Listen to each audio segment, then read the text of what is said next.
Good morning, good afternoon, good evening, wherever you are, whatever you're doing, and welcome to another episode of Transfer Market Metrics for Anfield Index.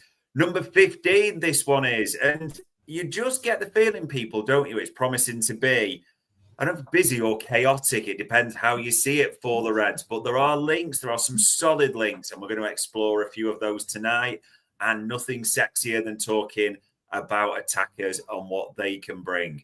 Here to bring the stats, though, and analyse these players and see, could they be Liverpool players? Where would they fit?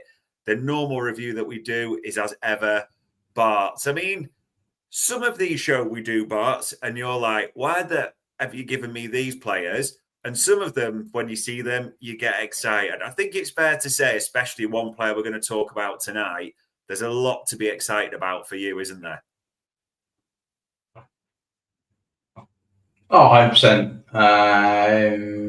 Two of the three we'll look at tonight, or we'll do a recap on two, but the main one we'll look at tonight, yeah, it's definitely an exciting signing. If we can get anywhere near putting that off, that'd be amazing, really, for me.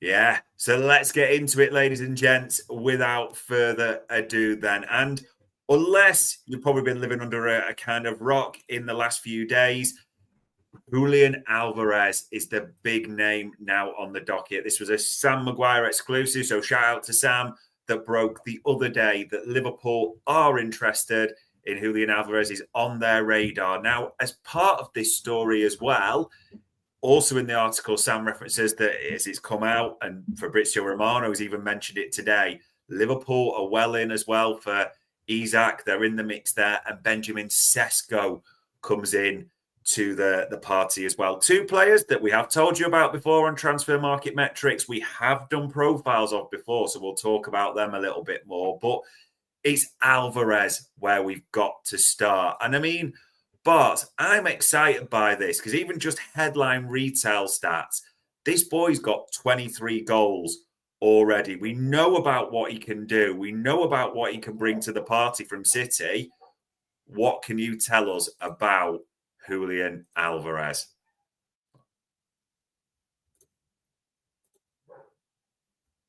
So, always start with minutes played, all right? I think it's important because as anyone watch any other shows we do, stat me out what the rest is. Our players are just, we need to play a vast volume of minutes. And as we are now learning that Slot likes should we say, smaller squad than normal? You know, not normal, but he likes a bit of a reduced squad. I mean, Klopp likes a small squad, but Slot seems to want to take it on a level. So you need to bear that in mind when we're looking at forward. So his minutes here this season, 1,800 minutes. So that's a little bit down a lot. He played 26 last season. That's up from his first season at City. And in 26 he got, so he's probably on course if he carries on playing and starting at the rate. You know, they got 30, they're out of the Champions League now, aren't they? So he's probably got another 8 games to go. So yeah, pretty good chances he's going to hit that last year's total at least and maybe increase on it. All right. So that would suggest to me that he has the pedigree to play the numbers we require.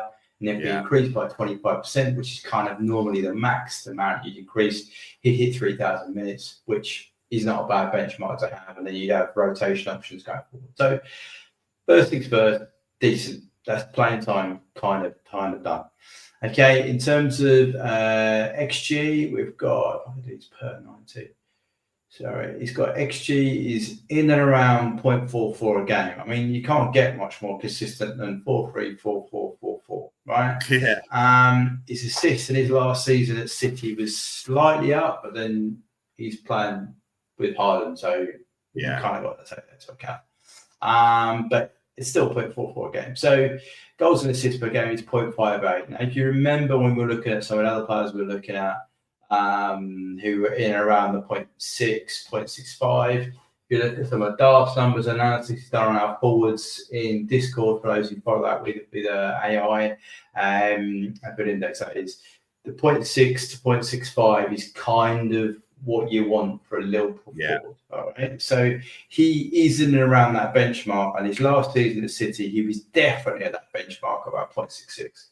So all the signs there suggest that this is a boy that is the pedigree we would require. Okay, he's also only what is he, 20? What's that, 22? Right? He's young, isn't he? Yeah. So he's a fairly young player.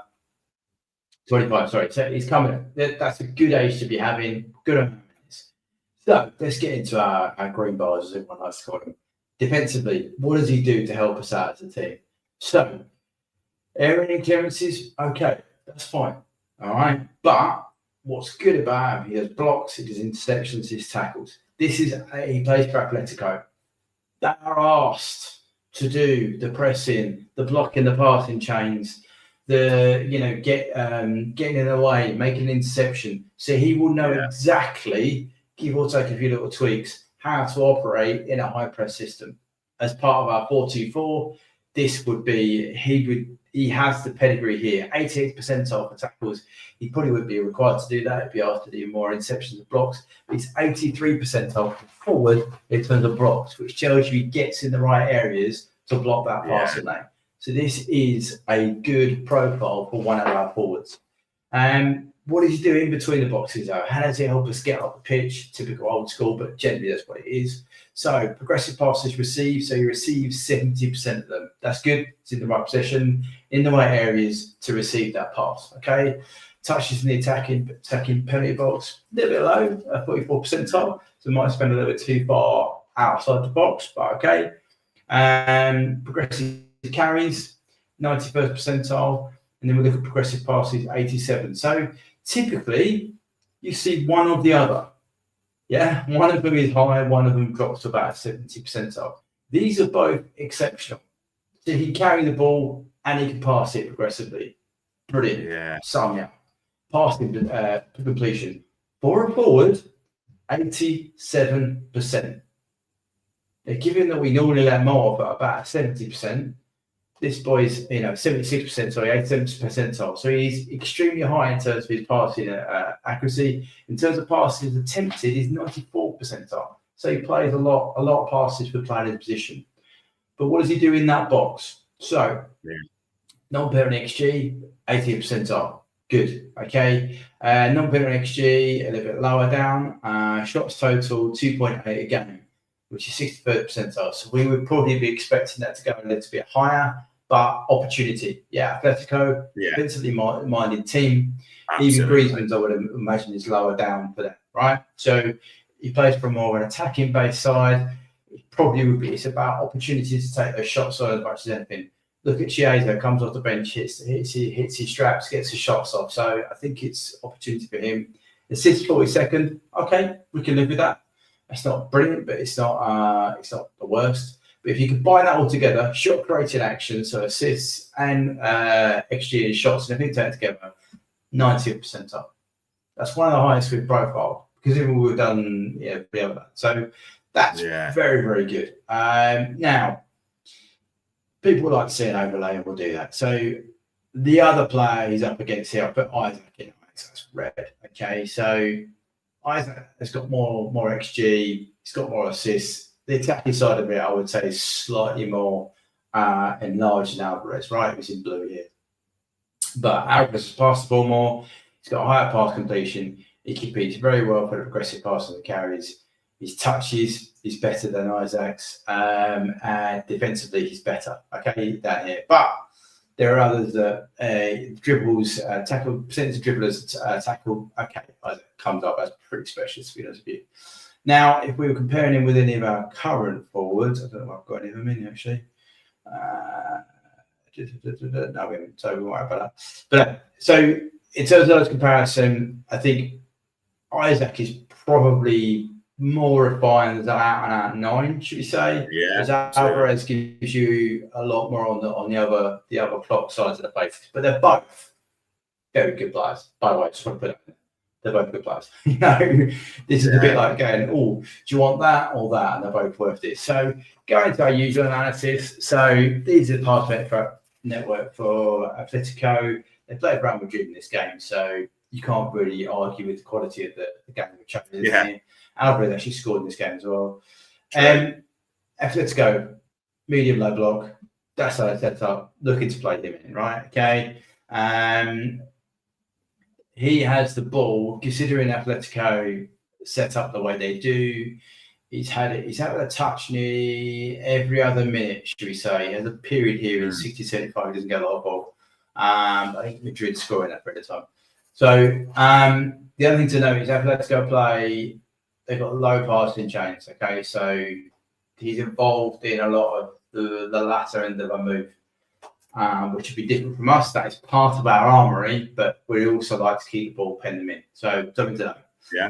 But that also, considering when you normally see this type of stat, you normally don't see a lot of this. Now, there isn't a lot of passes here, but there is a pass in zone 14, left half space and right half space, which you typically wouldn't see with that low. So that's not bad. It's not brilliant, but it's not bad. Just moving on a little bit. So what does he do in terms of threat? So how does he help us defensively off the ball? 100% the EP3. He stops 100% his base. So again, that defensive works really good for him. Yeah. In terms of where they create threat, so he's operating in these areas here. So that's zone 14. That's 9%. If he's out to left half space, 17 combining, that's a very good options to see him start to develop. If we look at what he does off the ball, so the pressures he puts in would be around, he's not involved that much, but they would typically drop back into this area here. So it's not high numbers, but it's not low, should we say.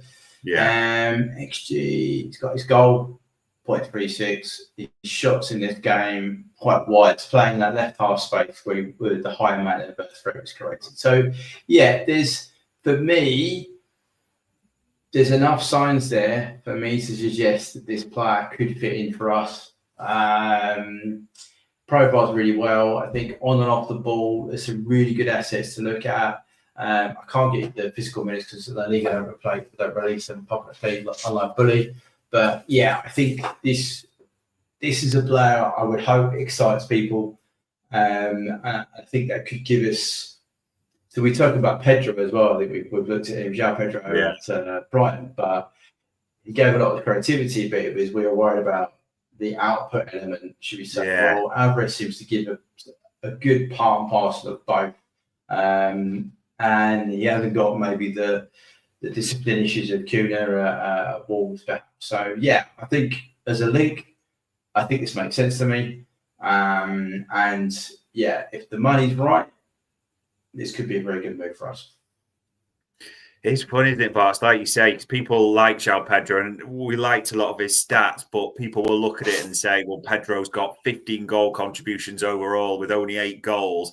Alvarez has got 23 goals in all comps. And people will also say, well, he's only scored 11 in La Liga, although he scored against Barca the other night against Isak. But in a defensive team, exactly as you say, people cannot ignore the setup El Cholo puts on at Atletico. They've only scored about 45, I think, all season in La Liga, but they've only conceded. And this is before they got shanked by Barca by 4 goals the other night. Before then, it was 18. So it's a 4-5-1. It's a style of play. Like you said, there's so much to like. Even in that defensive team, I know you talk about that golden number of shots average per game. It's not far off 3 in a defensive team. And also, you've talked before about his all-round game and those assist numbers. People forget he played a few positions with Haaland at City. So he's got Premier League experience too. And he got 12 assists last season. So there is a million things to like when we're talking about this. And I can see from the chat panel, people absolutely loving Alvarez beyond belief. Maybe, and I know Ali PS, I'm putting that on the screen, dream signing, but I'm not holding my breath. I'm just preparing myself to be disappointed again. This is why we do transfer market metrics. There is no guarantee. But I suppose, Barts, for the money that's going to be talking, you expect over 100 million naturally, because he went for 80 million, we believe, to them last season. Liverpool were interested. That clearly came down. Hidalgo, his agent, said yes, they were. We'll see what happens this summer. So it would be north of 100 million. But for you, even north of 100 million, this is seeming like all the numbers match up, don't they? Yeah, I mean, the other thing that I could bring up, but take my word for it, is for me, if you're spending that amount of money, the player has to be bulletproof. Right now, touch wood for him, he doesn't pick up an injury for in the season, but he's proven season after season, he hasn't picked up the large amount of injuries that would cause me to have a problem with spending that amount of money. Because if we're going to invest that kind of money, for me, they have to play week in, week out. Yeah. The biggest fundamental problem we've had this season is that whoever we've decided to play the 9 either has been a fill-in, i.e. Diaz, in that period just before Christmas, just after, or you've got Jota and Nunes, and neither, for what different reasons, have managed to tie that place down. If we're going to go up a level in terms of a team, we need to have a 9 who can play game in, game out, and is available. And for me, that's why a player like Alvarez, there'll be many more out there, I'm sure, we'll do some more of them, makes a lot of sense. And I would be happy, it's not my money, but I would understand why you'd be happy to sanction a deal for 100 million plus, because you know you're getting this level of performance and he's going to play week in, week out. And that's key for me. There is a lot to like for Julian Alvarez, as the chat panel seems exactly the same there. And we're talking about playing week in, week out, which probably turns us to a couple of the others, because Sam also mentions these two players in his article, Alexander Isak and Benjamin Sesko. Now, it's important to say, even with Isak today, Fabrizio Romano and even others are saying, yeah, absolutely, Liverpool are very much interested in this. So, it's another sort of exclusive that Sam seems to have had. Very different striker. So we'll start with Isak on this one. I mean, it's funny, Barts, that when you line up Isak and Alvarez next to each other, as we both talk about, they are completely different types of forward, striker, 9, whatever you want to describe it all. But both have 23 goals and 5 assists this season. So on top level retail stats, but they're so different. So I know we covered Isak, but it is important to call out, I think, for you, isn't it, the big differences between the two? Yeah. Football's funny, isn't it? You can have different styles, but actually some of the top level numbers are exactly the same, right? Yeah. Sometimes you're like, what has happened? But Isak is a different player to Alvarez, right? You only have to look at the same price. Look, this is the defensive ball. He's nowhere near what Alvarez was. Yeah, the blocks isn't around, but in terms of tackles inception, he's not. Errors one is less, and clearances a little bit more. In between, he stacks up fairly well consistently. Yes, he's probably, he's got a 0.71 non-penalty goals. That's 95th percentile. That's his better than Alvarez, 100%. Right? The shot creating actions, that's 3.41. What was Alvarez? 3.38. They're very similar. That's very, very similar. All right. So there's little bits here and there where you're like, okay, I think it's fair to say Alvarez is more of a creator than Isak, as it's more of a finisher than not. And we've already done the comparison there, and there are things that Alvarez is better than Isak. But Isak, he's an older player, I think he probably is, isn't he? So I think my biggest concern with Isak, and you know what I'm going to say, is the minutes. But he's actually clocked up 2,000 Premier League minutes this season, which is he'll probably top his best. He has still picked up niggles. There's no getting away from it. He's also this season largely played. I mean, he's played 25 games. Alvarez has played that as well. But it's just Alvarez has played Champions League. So he's played League, Champions League, League, Champions League. Isaac generally has just played Premier League and the old cup game, wherever it is. So there's a difference there, right? Because some of the problems that players have, Naby had that when he moved from the Bundesliga to the Premier League. He's playing 2 top quality games a week, not only playing twice a week, but playing top quality after top quality under pressure. And sometimes your body just can't do that. And I think the best predictor, if you can, is just pre-existing injury. Isak has had pre-existing injuries, and my big concern for this player is not his ability, right? You can't look at that and say, oh, he's not a rubbish player. But my worry is when we start asking him to play twice a week, as we've just done, with the team. They played five games in 15 days. We needed that players playing time. There's no real evidence there that he has got over the niggles that would prevent him from being to do that. So that's my slight caveat with signing Isak. I think he's a great player. I think he's different to Alvarez, and it's pure speculation, suggest that they are potentially level, but impacted by another decision that hasn't been major. Yeah. One is maybe if Mo stays, and one is maybe if Mo goes. Maybe, I don't know. I'm just saying. So yeah, but I think would be a very good signing. I think both of you I said they'd be good signings, but my worry with Isak is availability, because you have to, as we've done this season, if you get your 80 to 85% of your starting 11 in every Premier League game, you will go far if not win the league, right? And we've done, I think we're about 80% of the season. So, and Arsenal haven't been able to do that, and City don't even get me started on their percentages, right? So that is a fun. We have to be at availability. Talent is nothing without availability, right? So they have to be available if we're going to go for another title.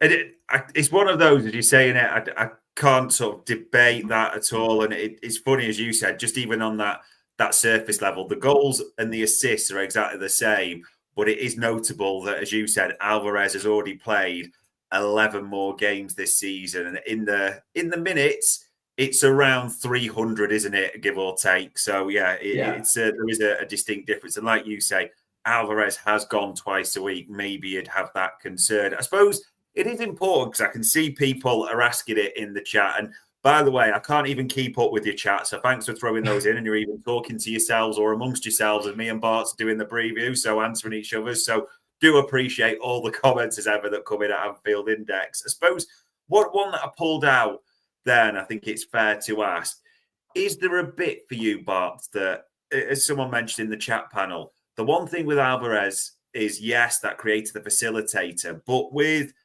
Isak, more recent, doing it right now, and also someone makes a fair point that is a striker that seems to get the best, it's fair to say, of Konate and VVD in essence. He's scoring every game practically he plays on them.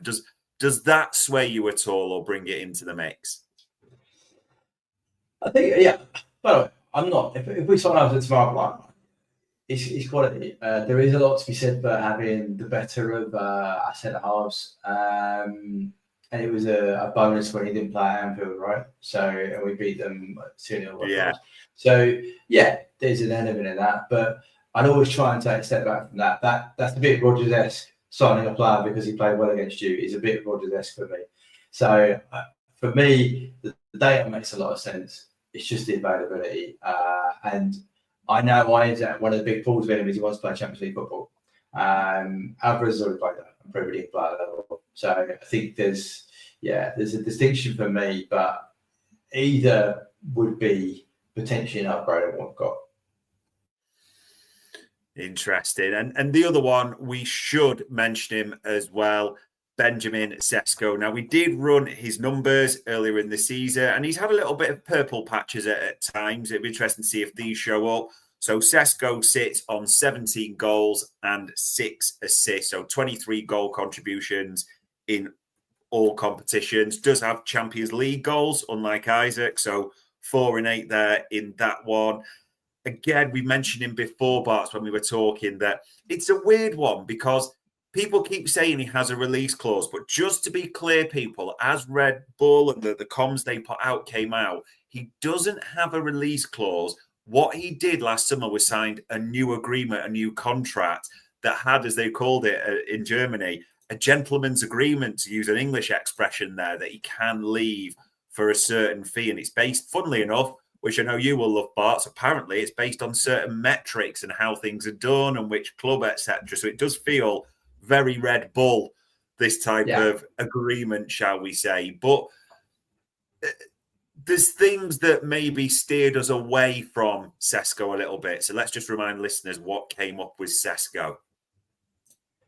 Yeah. This is one of the ones I think I've said to you. I don't quite get it, right? And you know about this conversation. I mean, his minutes, it's not bad minutes. 1,800. It's an improvement for his previous season. Okay, fine. So he's ticking that box. Red Bull haven't had a great season though. They've not been. They normally compete for the title. They've been way off the pace this year. So for him to do what he's doing, he's got 10 goals and 5 assists. But yeah, that's okay.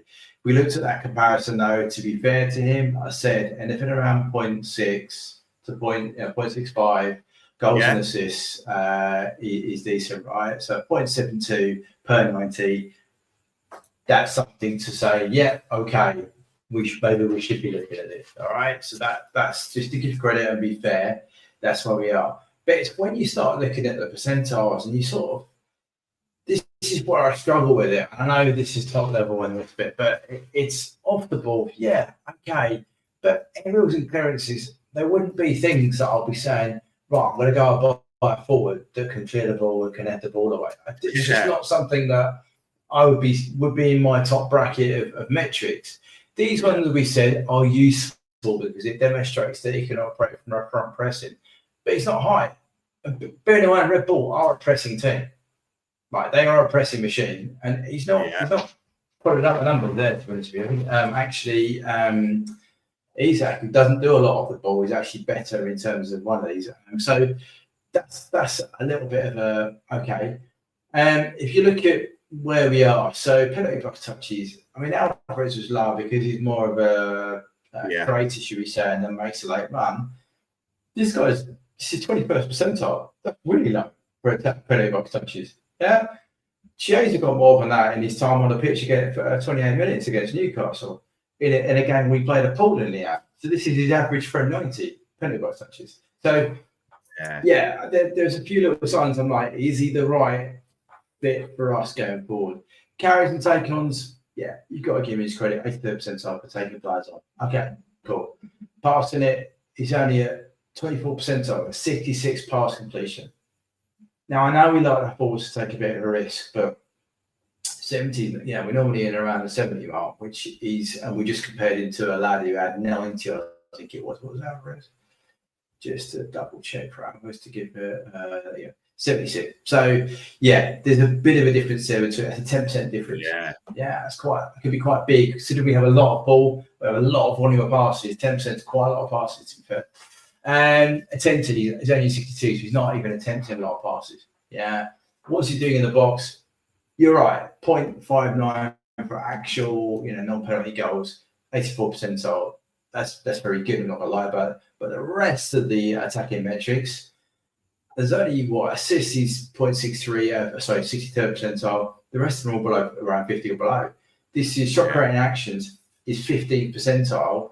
You compare him with Alvarez, who's 90th percentile, and you compare him with Isak, who's 91st percentile. So, even just looking at the shots, 3 for Isak, Alvarez, I think, was just below, was only 2.8. Yeah. Benjamin, shots 2.6, so he's below. So there's a few. He's a notch below for me. I'm not sold on this one, to be honest with you, because whoever you put on top, they just absolutely dwarf him. And this is a year's worth of data, so it's not even. You can't even say it's slightly odd. It would be a surprise to me. It still would be a surprise to me. I know Sam Maguire's got phenomenal links, and I'm not knocking him. It'd be a real shock to me if Sesko was our pick to be number 9 this year. It really would be. I think there are other players. The quick forward that we did down the middle because of the Isak or he's very, very quick. Might be a way forward, but it would be. He does seem to be on the docket. Not gonna lie to you, but it would be a surprise to me if he was anywhere near the top 2 choices. To be honest. It's funny, isn't it? Because we talked about this last time, because as the regular viewers all know, the great thing about sometimes when you're doing the Bundesliga players, you get all the physical data from the league. So we were able to see for an all-round physical specimen, if you want to say that, there's a lot to be impressed about with Sesko in terms of he's quick. He's very quick for his size in terms of his KMH as normal. So there was a lot to like on that. His height, as we say, his stature. And I've put it on the screen there because Mass A put Sesko is like Nunes, but without the blunders. In the sense of what you see there, Barts, in terms of we looked at the physical metrics earlier in the season, but being so far away, does that almost feel like I kind of think that a little bit? And I watch his highlights reel because also, as you can see on the screen there, people, the Bundesliga also put those, like, the highlights of each goal. I call him a bland merchant a little bit, Barts, as in he's a highlights reel player. He really does score some, like, from distance, power shots and power running, and everything seems to be about physical power. But in terms of what we want, this seems a big departure, doesn't it? Yeah, this seems. This is. I mean, Isak and Alvarez are different players, right? But there are some similarities, as the graphs will show you. This guy is different to both those. And I think what's the name? Massa said. Yeah, we chatted a lot about how he can look a bit like Nunes, which worries me because it's. Yeah. We know that the Nunes profile hasn't worked for us. Like the lad's got some ability. I'm not start digging on him now, but it's not worked for us, right? We need a player that's got a full set of tools in front of goal, who can dink, bend, and blam it when you need to. But if you look at his highlight reels, you look at his finishes, this lad doesn't seem to have that. So I would be concerned that we would be trying to fix a problem we've got with exactly the same type of player. So yeah, that would be a concern of mine. I'm just stepping Nunes out. I think what Nunes on it. No. So yeah, I mean he's not slow. 35 he's pretty quick. And a bit of a 32 is quick. Number of sprints 688. I think we worked that out is a decent amount of game. So yeah, there's a lot to like of him physically. And the scouts all look at every single game he plays. They'll look at his start to finish. They'll look at how he molds into the team.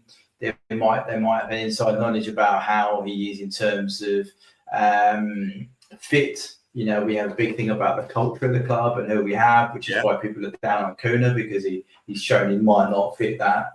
So yeah, there's some things, but for me, he's a long way down being a top choice for me. Which is interesting because it comes to the last bit of the show, because it's probably dominated the chats panel. I can see as well people saying this player's better, we won't do this, etc. And I get all that, but we can only look at the metrics. As Bart said before, it's not our money, and who knows what exactly will happen this summer. And maybe it's sort of defined, as Bart said, by who goes to who might come in the first place. I mean, in terms of, and let's talk rankings, and we've looked at a lot of forwards and we've seen a lot of profiles, Barts. This is important to say. For you right now, this may be the simplest question I'm about to ask you. Sesko, is he even below the players we've looked at, like Kuna, Pedro, Ekitike? Would he sort of make your top 5 shortlist, or just based on physical alone, could he get in there? How are you seeing Sesko right now? I have to be honest. I would much rather sign Kuna or Pedro than Sesko. I mean, Pedro's a bit like injuries here and then it niggles, but for me, he profiles. If you look at that bottom end of the list, I would pick either of those. I mean, Kuna, we did a pod last time, and I was blown away to be honest with you. And the more I thought about it, the more I thought he could fill more positions for us. He could play the 9, he could play the 10, he could play left wing. I thought that was a phenomenal sign. And then he did that stupid thing where he was playing pads, or Bournemouth it was. But so apart from that disciplinary element, Kuna all day long over Sesko. So I mean, I've just pulled up there. This is Nunes in blue. I mean, Nunes is better than Sesko on a lot of those metrics. Goals is a little bit, but defensively they're about the same. Nunes tackles better off the ball. But the shape's very similar, which scares me a little bit. So I would, if we're going to move on from a forward, I personally wouldn't be buying one that's got similarities. So for me, Pedro and Kuna will be above Sesko. Okay, still feels like Guess Who when we're knocking down the tiles, and it is difficult at times. And as John P said there, shout out to John P, it's difficult to say what Slot might actually want out of his 9. Don't think we can just copy over from Feyenoord. Yeah, there is no Gutierrez type in this regard, and he's maybe playing with what he has. And we know Slot's talked about, I wanted to assess the squad in his first season, so there's no two ways about it. I suppose I might be jumping, and I don't know what to assume, because you could knock me down on this, because I know you were big on Kuna, and I think it might just the attitude that might tip it the other way. From what we've profiled on Isak and Alvarez, is this a fair comment to say they're the top 2 for you right now? 100%. My cat, as I would always say, Isaac, I have a big concern about injuries, right? And I will always put that on the table, because I could just fed up with seeing our players injured. Canate, they kind of fixed this season, but he still missed a load of games, right? He still missed a big set of games, and there was pre-existing injury with Canate. So it is the single biggest predictor of future availability is pre-existing injury. You cannot get away from that, all right? So Jada, lad was injured, and he only took so long to come back. Yes, some of it's now being picked, but you could have predicted it would take a while to get back because he's been injured that long, right? So for me not to say that would be bonkers, right? So, and on the flip side, that is also why I would go with Alvarez as my number 1, because at the moment he's bomb-proof. It's literally, and I think it's important to frame this in the right way. Alvarez, as you say, bomb-proof, the injury record. The other thing that he ticks in the column is he has played a few positions, like with City, and he can play a facilitator role, which Slot has talked about. We know there's more of a creative element. People will also say, well, doesn't have the goals, but he got 19 at City playing second fiddle, and he's on 23 already in a defensive team. Like, let's just be clear on that. And if you look at his River Plate record, he banged a few in there in their short time, so there's that as well. Is all things being equal, and I know this is a bit of a loaded question, if Isak's record for injuries was the same as Alvarez, where would you go? Oh, that'd be a no-brainer for me. I really would. And I think it is that simple. Yeah, Isaac would make perfect sense. He'd probably cost a lot more money than he's currently been quoted for, though. Yeah. But I think if he didn't have the injuries that have come on, I probably would. I'd be like, he's scoring the goals. He's got Premier League experience, like Alvarez, but he's done it for 2.5 seasons now. He was great against us. That's a bit Rodgers, as I said, but no, 100%. If he didn't have the injury record, he would certainly be a lot higher up on that list for me. The only other thing I would say, and this is slightly deviating off past, is that I think this impacted on who signs. I really do believe that. I think these are two different. I can't see. Maybe I'm being wrong, but I don't necessarily see a Mo, and I don't know. Just one of those might work better with Mo than the other. That's all I'm saying. So if you're going to get a 9 to play a 9, it would suggest to me that you're not going to ask your right winger to be the main source of goals anymore. You might ask a right winger just to be creative a bit more, maybe. Whereas if you're going to bring Alvarez, you're probably going to largely still rely on your right winger to be creative and scoring goals, and the two can link up, and then link up with whoever you're playing on the left. So there seems to be two games being played here. But to answer your original thing, if I didn't have the injury record, for sure, I'll be a lot more keen on him. Yeah. Well, and that's fully understandable. Everyone can understand that argument. And a few people put in Gyökeres. What about him? I think John P says that we do always call out on this show. We only cover data on players that we know we've been linked with, or we've got information that has come to pass. And just as a little nugget for ourselves as well, because people sometimes doubt our info. Don't forget, we taught Isak and other players Sesko a long time ago before that came out as well. And as Bart says, Sam Maguire sources we know are absolutely impeccable on his record. So, that is a little feather in the cap there. I suppose, and I'm going to put you on the spot because people are firing the names. I know a few have asked me of this. if it isn't now Isak and Alvarez, because they have jumped the line. There's no two ways about it. That's shine beyond belief. We can't pretend I think it's fair to say people are going to be a little disappointed if one of those doesn't come in. I get all that. From everything you've seen, who is your third choice? If it isn't one of them two, who would soften the blow best, maybe is the right way that we've previewed?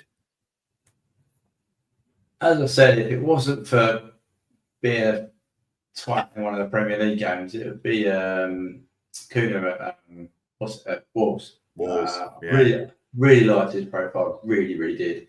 I think, but then you've got, as I like that, Ike he was a good profile. Really was quick, could finish, but he's coming from the bully. You've got a conversion to do there. You're losing about 20 to 25% of the output metrics to transfer to the Premier League. That's 15%. Sorry, it's still a bit. There's a bit more of a gamble with that. He has a lot of. Don't get me wrong, the guy's rapid. He has physical attributes that you could die for, right? But that wouldn't be a smooth sailing for me. Whereas someone like Kuna, who's again Premier League experience, had a great season this year, built on his previous the season before last, where he gets better. Makes a lot of sense to me, but it's just that discipline thing, and that'd be a cool slot to make, really. I mean, ideally, like I said, two of those free, but I'm not sure we've got the budget for that unless there's some big players going. Yeah, which will be interesting to see, won't it? And there is various stories galore at the moment, people. I totally understand that. There's talk about Diaz links, we know about Nunes, Jota comes in, but we can only work on the info we have. So there you go, ladies and gents. We previewed Alvarez for you in the nicest way. It's a double negative. I don't care. There's nothing not to like. That is a player we should be well in for. And if we can make that happen, we should be making that happen. It's not our money, so I'll happily spend it all day long. Isak, the stats are there, absolutely. There is the injury concern. Doesn't stop him being a top-level number 9 and absolutely someone we should be interested in. Sesko, you don't want to be too harsh on players, but it's just a big, fat red cross next to his name for us. And as we alluded to, we've talked to the people. There's probably still maybe an Ekitike, maybe a Kuna in the mix, depending on how they see the character issue. But make no mistake about it. This is us telling you on TMM, there are 2 clear names for that striker role or that forward role that Liverpool should be looking at. And there's a lot to like on the metrics. So there we go. All it leaves me to say as ever, Barts, is for the full analysis, for offering honest opinions, for venturing through the comments and breaking down all the comparison questions. It is much appreciated as ever. No worries, any day. And ladies and gents, that was another Transfer Market Metrics for Anfield.